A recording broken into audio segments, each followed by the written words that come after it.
High, soybean রান্না করছি, তা ভাবলাম একটু শেয়ার করি। কড়াইয়ের মধ্যে তেল দিয়ে ফোড়ন দিয়ে পেঁয়াজ দিয়ে দিয়েছি। পেঁয়াজের পরে টমেটোও দিয়ে দিলাম। টমেটো একটু ভাজা ভাজা হবে। এই যে আলু আর সয়াবিন আগে থেকে ভেজে রেখেছি। এই যে এখন একটু মিক্সি করে নেব। আদা পেঁয়াজ না, পেঁয়াজ না, আদা রসুন লঙ্কা পেস্ট করে নিয়েছি, দিয়ে দিলাম। এবার একটু ভালো করে কষিয়ে নেব। জিরে গুঁড়ো, ধনে গুঁড়ো, লঙ্কার গুঁড়ো,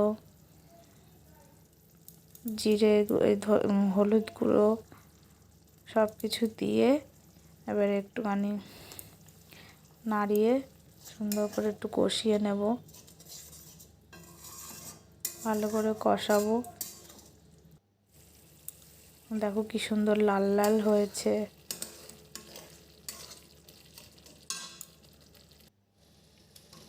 এবার সয়াবিন আর আলু দিয়ে দেবো। সয়াবিন আলু দিয়ে ভালো করে আরেকটু কষিয়ে নেব। কষানো হয়ে গেলে জল দিয়ে দেবো। জল দিয়ে দিলাম। জল একটু বেশিই দিয়েছি।